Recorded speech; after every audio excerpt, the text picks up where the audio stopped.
Roger here, welcome back to my channel, or for your first time, welcome to my channel where I talk all things for fitness professionals just starting off in the industry, looking to get into the industry, just starting, been in the industry 5-10 years, and they just need, they're plateauing a little bit with their clients, with themselves, all this type of thing, but then also, looking for that next step and want to get into more senior positions, want to lead teams, build businesses, all this type of stuff. That's who I'm trying to help, that's the value I'm trying to offer you while watching these videos. So today, another PT mistake that I often see with trainers, coaches, instructors, whatever it is often trying to get your clients to train how you train. This is often seen with, if you're a trainer or a coach, in the early years of your career, first 5 years normally, that you try and get them to train the way that you train. So if you'd like to do CrossFit, you like to do weightlifting, you like to do powerlifting, you like to do this, and it's normal because that's what you do. That's probably what you've studied the most. That's what you've experienced and you've played around with the most and tweaked and regressed a lot of those exercises based around those sports. And now, again, if you're in a CrossFit gym, fine. And people come at you for CrossFit, the expectations is there. But again,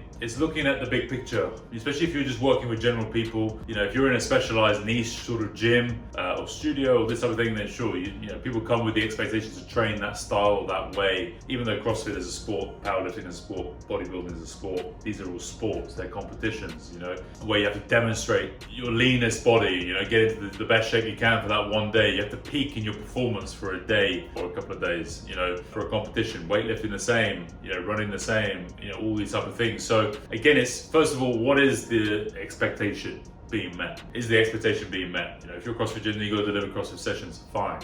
But look, if you're an independent trainer and you're a coach and you've got a lot of tools in your toolbox, and you want to be able to help as many people as you can, then it's be able to give the right style of training and program for what that person needs. And that's my preference. From having studied many, many different types of training methods, different cultures of training, modalities of training, it's all about trying to fit the right modalities to what that person needs right now, whatever's going on with them from a rehabilitation point of view, but also from personal training. A lot of people come to trainers in pain. They've got some sort of pain. So it's being able to, know what that is and be able to fix those minor issues, or they come with some sort of compensation. You'll see that, maybe not in pain yet, but they've got compensations. It's trying to tailor that right thing. And the big thing you can look for is what kind of state is the body in, literally. So if someone is very rigid, they walk to you very rigid and they're not really moving well, maybe they need to be more fluid and have some more flow, introductions to flow work. Or if they're not very bendy, then put some bendy type of training in there where you're having to bend and turn and twist and get all this type of thing, working on these, build in a more of a fluid state into their body. Now, I don't know, I haven't heard many people, if any, talk about this sort of thing, but it's looking at the general state of the body that it's in. We're 70-80% water. We should be able to move like water. Water has its different states, solid, liquid, and gas. Now, we're probably not going to be gas, but at least with liquid and solid, we are the sort of states that we can imitate, and especially with movement. When you do you're in the gym, your resistance training, you're using machines, you're using free weights, whatever it is, dumbbells, your barbells, the basic bodybuilding exercise. It's very rigid in nature. Everything is locked in. You're learning how to fixate everything. You're learning how to resist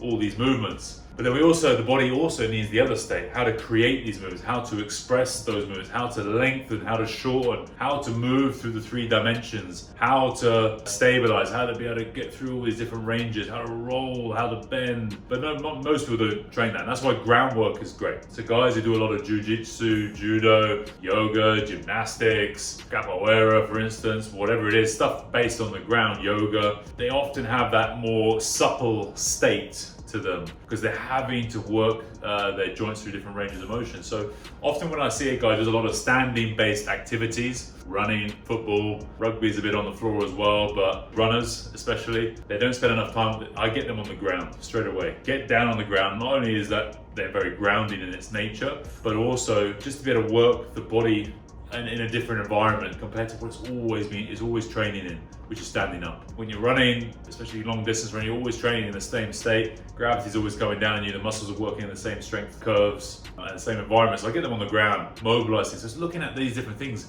and get them, try and build some flows that we could train, where we can learn and then train, work on all the different movement patterns with the feet off the ground rather than on the ground, which then changes everything up. The muscles have to work in different gravity and obviously ground reaction force coming at them in a different place. Muscles have to work in their different ranges, sometimes more in a stretch position or more in a short position. So again, it's just trying to create this balance with the body essentially. And again, sometimes the person just doesn't need more of what it's already doing. You know, I was having a conversation the other day, you know, like people are already, let's say rugby players, already doing a lot of axial loading. If they're in season, a lot of axial loading, you know, a lot of hitting, a lot of contact, they're running a lot of yards. Maybe they need to be doing something to help balance that out and do the opposite. Something deloaded, something that's not loading up their spine, because they're already getting a lot of load, a lot of resistance training anyway, just the nature of rugby is. All the wrestling, especially in the forwards. So it's looking at these type of things, focus more on mobility and stability, slowing things down, more isometric contractions rather than concentric and eccentric contractions, and lengthening out that body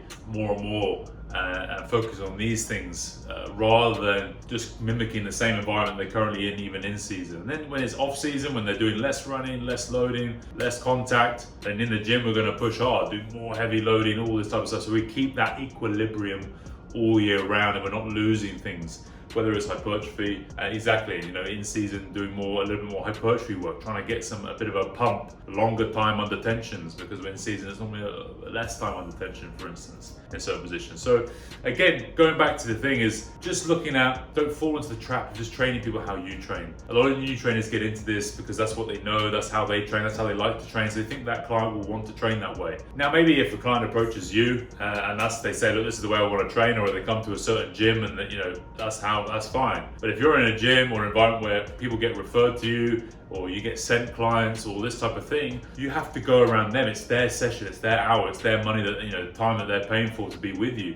So for you, it's to be able to mold the session around that. But first and foremost, before that, you've got to have tools, know and understand these different principles. So, you know, in all these different modalities of training, not just be able to have one style of training.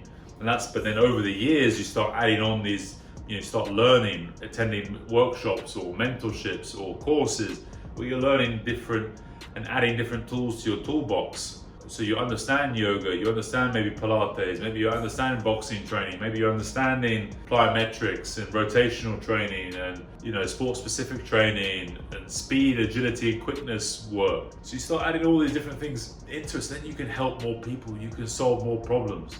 That's only going to make you more valuable, because then instead of one person having to go see 10 people, they can just see one person and get 80% of that information, and that 20% of specialist knowledge, they can go to see someone else if they're really at that top tier and they want to go, you know, into their professional sportsman or whatever it is. They want those extra 1% they're looking for, the extra 10-20%. So again, just try not to fall into the trap of just training people how you train. Give them your program and just see how they get along. Make specific programs. That's always going to make it value. See what they're doing. Don't try and think, oh, I always see this with one person, their left shoulder always drops, or I always see these patterns. That's going to be the pattern in front of you. It's not always the case, especially the higher up in sports you go, which sports just create more imbalances in the body, so you're going to see more severe things going on. I remember seeing a volleyball player, and literally her clavicle was literally just pulling back away from the joint and then coming back in again when she was doing any spikes and slams and all this type of stuff. And her clavicle was which is meant to be the most, you know, stable joint in the body, the sternoclavicular joint, was actually the most unstable. Literally the bone was being pulled out of the socket and then going back in again every time she was spiking the ball. Unbelievable. So these are weird things you see, especially